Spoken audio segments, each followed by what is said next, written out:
What's good, YouTube? Welcome to the South Side. Today, we're going to be replacing rear shocks. My car has 190,000 miles on it. The old shocks are stock, and I'm pretty sure they're worn out. So we have brand new parts from fcpeuro.com. No affiliation, not sponsored. I just like, the fact that they have a lifetime warranty.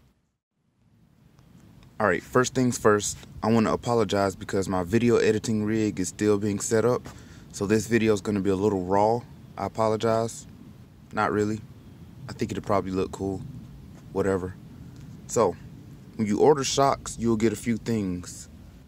You'll get 2 nuts. You may or may not get this reinforcement plate. I would highly advise getting this reinforcement plate. You get a top nut, a washer, the heck is this thing called?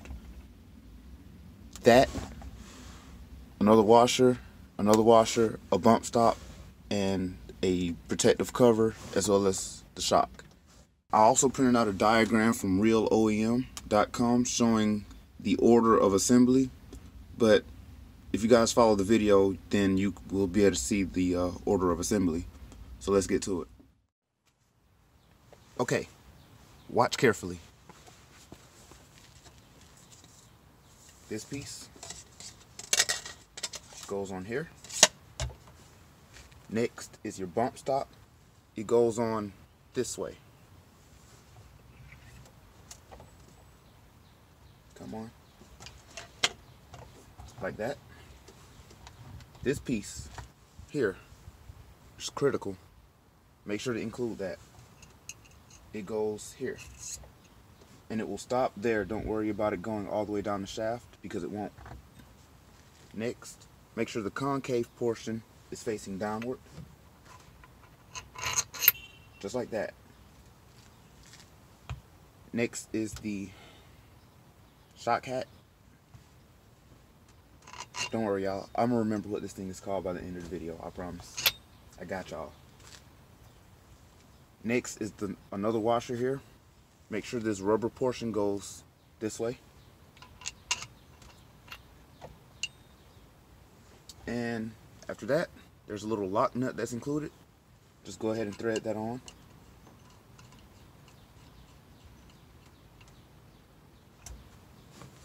And the shock is assembled for the most part. Easy, right? Now we get to do installation. Bruh, I can't be on the internet with no ashy hands. That ain't cool.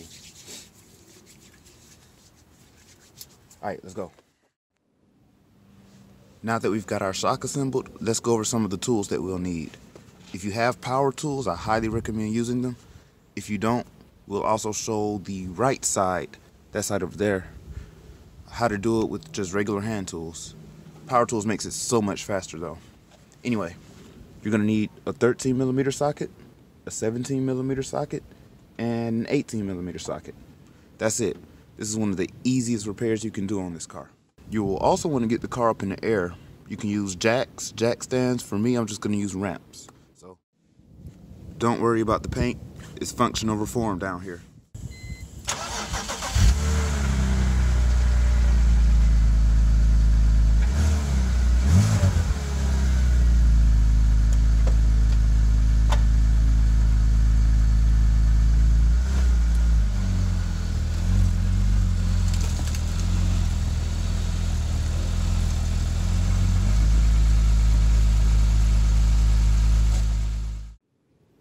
Once your car is safely in the air, you can slowly crawl under it.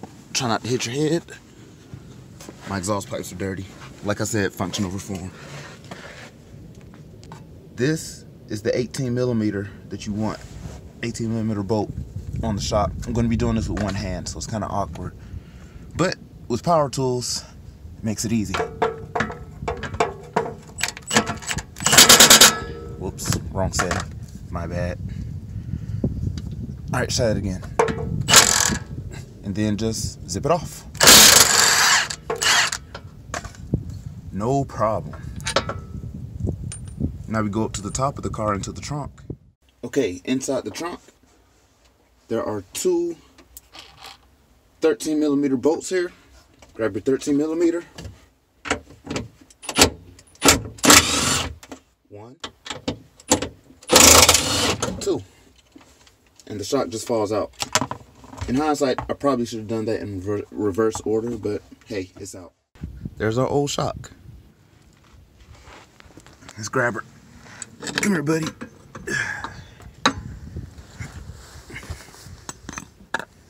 Look at that. Germany, gas pressure. OEM part, 16 years old. It actually doesn't look too bad. Let's compare it with the new shock. Oh yeah, look at that. And now for a scientific comparison.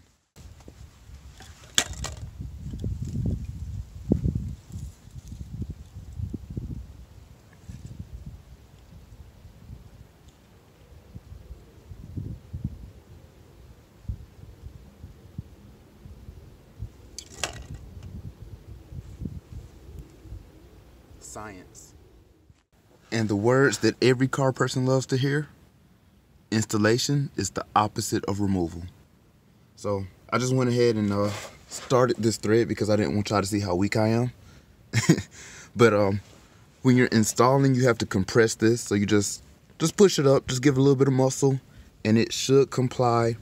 And then you'll be able to line up the bolt with the hole here and at least get it started.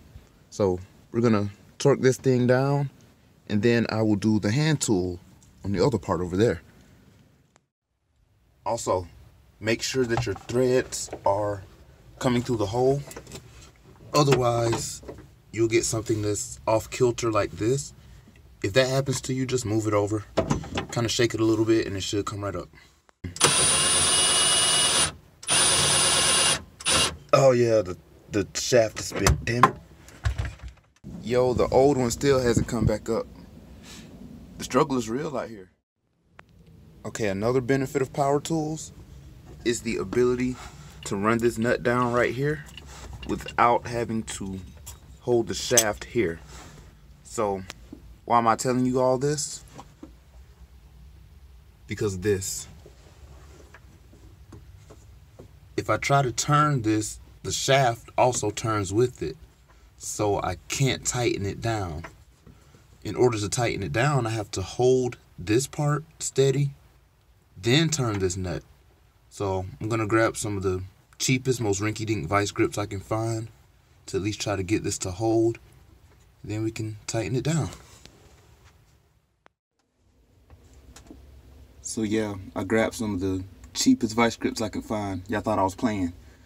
And now I'm gonna take a 17mm wrench or spanner if you know you're from that side of the pond. We're just gonna do righty-tighty. And this might take a while.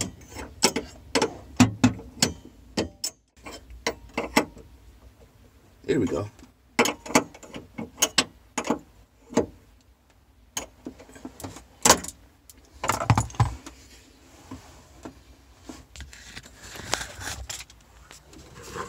That was way more of a struggle than it needed to be, but we got it tightened down.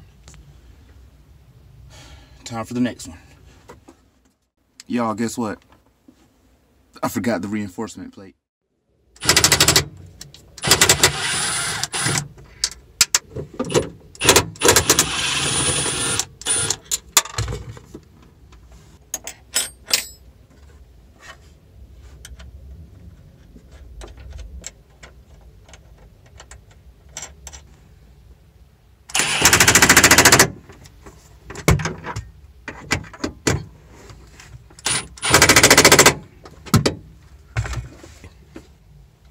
What this reinforcement plate does is it kind of strengthens up the shock tower area and keeps this part flat, keeps it from mushrooming up. It's cheap insurance to the longevity of the car, and it's a BMW, so you know, anything you can do to make it last longer helps. Okay, now we're gonna do the right side with hand tools, just to, you know, show you all that it's not that much different. It just takes a little bit longer.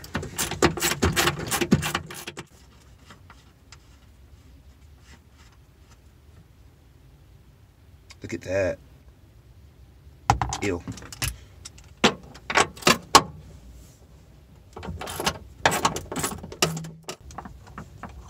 Okay. So both of the top nuts are off. Look at that. No effort. Zero effort. Yeah, it's dead. Alright, so as you can see, it didn't really fall through like I did the other one because I took the two top nuts off first. Now we can get to the bottom. Again, an 18mm.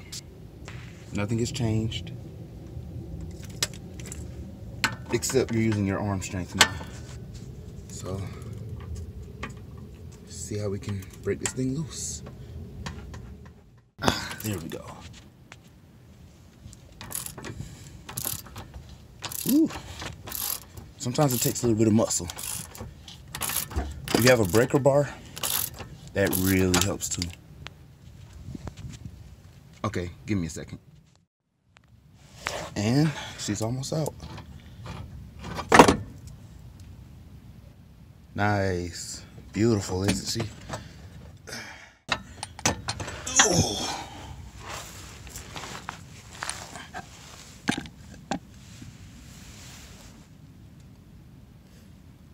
I love new parts. Okay, we're back under the car. And that's the hole that you have to hit. From all the way down here. It's not as bad as it looks. Let me show y'all. Uh-oh. My gasket came off.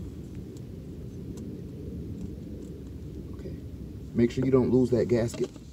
And then muscle it up. Oh, yeah.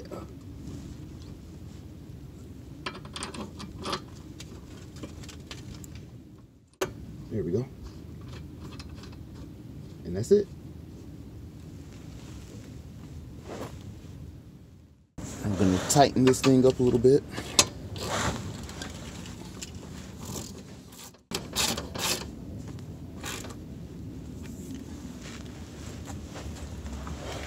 And head back up to the top. This time I'm not going to forget the reinforcement plate.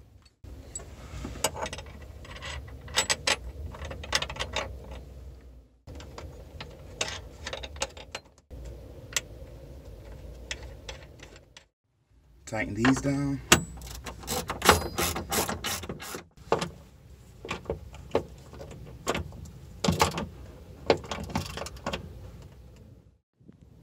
Final step is to torque everything down with the almighty torque wrench.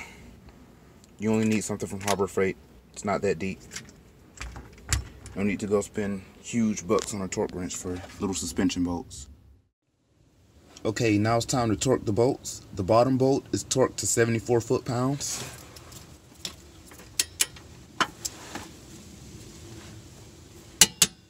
Also, if you're not using ramps and you're using jack stands, make sure that the suspension is loaded. That way you don't put any undue stress on this bushing right here.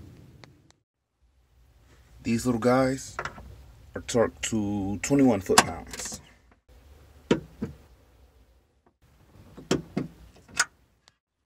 And the top bolts here are torqued to 10 foot-pounds. It's kind of hard to torque them because the shaft keeps spinning. Just make sure they're Guten tight. And just like that, we are done. Beautiful new parts. And drop your car down, take her for a test drive. All right, a couple of first impressions after the rear shock install. That vibration at highway speed is gone. It feels more like a BMW now, more like when I bought it at 140,000 miles, even though the shocks were probably shot then. They were really shot at 191. So the stability is back, the solid feeling is back, and I love it. I mean, going about 70 right now. That's, you know, speed limit. I don't speed. Legally, I don't speed. But yeah, if you have over 150,000 miles on your car, on your BMW, replace your shocks. It's a whole different change in ride quality. Highly recommended. Alright, I'll catch y'all on the next video. Shock mount.